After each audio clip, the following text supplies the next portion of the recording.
நானும் என் அம்மாவும் இந்த உலகில் என்னைப் போல சில பெண்களுக்கு சிறந்த தோழியாகிறாள் அம்மா என்பவள். ஒவ்வொரு பெண்ணின் தவிப்பும் இதில் அடங்கும்.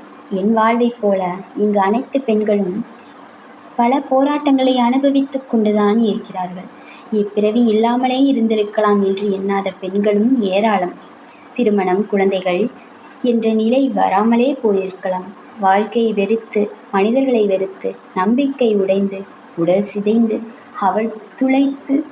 அவளையே துளைத்து, மனதில் தாங்க முடியாத பாரங்கள் சுமக்கவா பெண்ணை படைத்தான் அந்த கடவுள்? ஆனால் அவள் தனிமையில் தவிக்கும் போது அவளுக்கு கஷ்டமான எல்லா இடத்திலும் அம்மா என்பவள் கை கொடுக்க தன்னுடன் இருப்பாள். சரி, ஆரம்ப காலத்தில் ஏனோ தெரியவில்லை, எனக்கும் என் அம்மாவிற்கும் மனம் ஒன்று சேர்ந்ததே இல்லை. காரணம், எனக்கு பிறகு ஒரு பிள்ளை இருந்ததால் தானோ என்னவோ. ஆனால் என் அம்மாவை நான் பார்த்த கண்ணோட்டம் வேறாக இருந்தது. ஆனாலும் எனக்கு பிறகு இருந்த என் தங்கையை என் தாய்க்கு இணையாகவே பார்த்து கொண்டேன். இந்த அன்பு எங்கிருந்து வந்தது? என் அம்மா எனக்கே தெரியாமல் எனக்குள் கலந்து கொண்டிருந்தாள். நான் அவளுடன் எவ்வளவோ சண்டை போட்டிருக்கலாம். ஆனால் அவளை ஒருபோதும் விட்டு கொடுத்ததே இல்லை. அவள் கஷ்டம் என்ன என்று அறிந்தேன். என்னால் முடிந்த உதவிகளை செய்தேன். அப்படியேன் செய்தேன். என் சிறு வயதில் நான் பள்ளி பருவத்தில் சாப்பிடும் தின்பண்டங்கள் கடன் வாங்கி உண்ட நாட்கள் உண்டு. ஆனால் 10 வயதிற்கு மேல் என்னால் முடிந்த ஓலை பின்னுதல், வீட்டு வேலைகள் செய்தேன். அவள் பணி செய்யும் இடத்தில் என்னால் முடிந்த வேலை செய்தேன். அப்படி என் முதல் சம்பளம் எவ்வளவு என்று எனக்கே தெரியாது. ஆனால் 2 சுமை ஓலை பின்னுதல் வேலையை முடிப்பேன். அவ்வளவு வேலை பழக்கமும் ஆனது. பிறகு என் முதல் சம்பளம் 60 ரூபாய். அவள் செய்யும் வேலையில் என்னால் முடிந்த வேலை செய்து பெற்றேன். அதன் பிறகு நானும் வளர்ந்தேன்.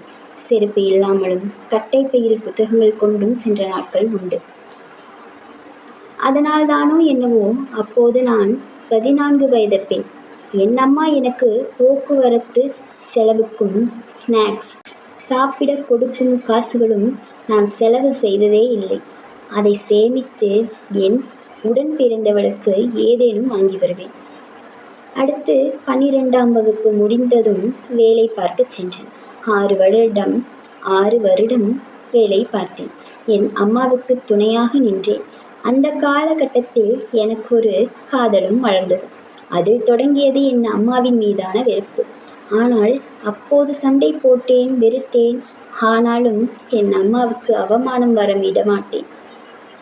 6½ வருடம் பல போராட்டங்களுக்கு பிறகு அவனுடன் திருமணம் முடிந்தது.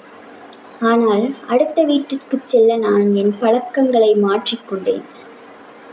ஆசை 60 நாள், மோகம் 30 நாள் என்று சொல்வார்கள் இல்லையா பழமொழி? அதுபோலத்தான் ஆனது என் வாழ்விலும் வந்த மாற்றம். என் வாழ்வில் மட்டுமல்ல, அத்தனை பெண்களின் வாழ்விலும் இந்த மாற்றம்தான் வருகிறது. புதிய வருகையில் என் பணிவும் ஒழுக்கமும் வேலைகளும் பழக்கங்களும் அனைவரும் வர்ணித்த அதே வாய் நாட்கள் கழிய கழிய குற்றங்கள் தேடத் தொடங்கியது. நான் என்ன தவறு செய்தேனோ? நான் அப்படியேதான் இருந்தேன். ஆனால் எதிலும் குற்றப்பேச்சு. என் அம்மாவின் அருமை அப்போது அறியத் தொடங்கியதுதான். தனிமையில் தவிக்கும் போது என் அம்மாவைத் தவிர யாரும் வரவில்லை. அம்மா என்பவள் தன் வாழ்வை தன் பிள்ளைகளுக்காக அர்ப்பணிப்பவள் என்று நம் பிள்ளை பெற்ற பிறகுதான் அறிந்தேன். ஆனால் அவள் ஒரு பாவப்பட்ட பிறவி. தேவை என்றால் அவள் வேண்டும், தேவையில்லை என்றால் நன்றாக பேசிய வாய்கள் மௌனமாகிவிடும். என்ன மனிதர்களோ! அவள் எந்த அவமானத்தையும் தன் பெற்ற பிள்ளைகளுக்காக கடந்தாள். பின்பு அவள் பெற்ற பிள்ளைகளின் பிள்ளைகளுக்காக கடக்கிறாள். ஆனால் என்னால் முடிந்ததை செய்தேன்.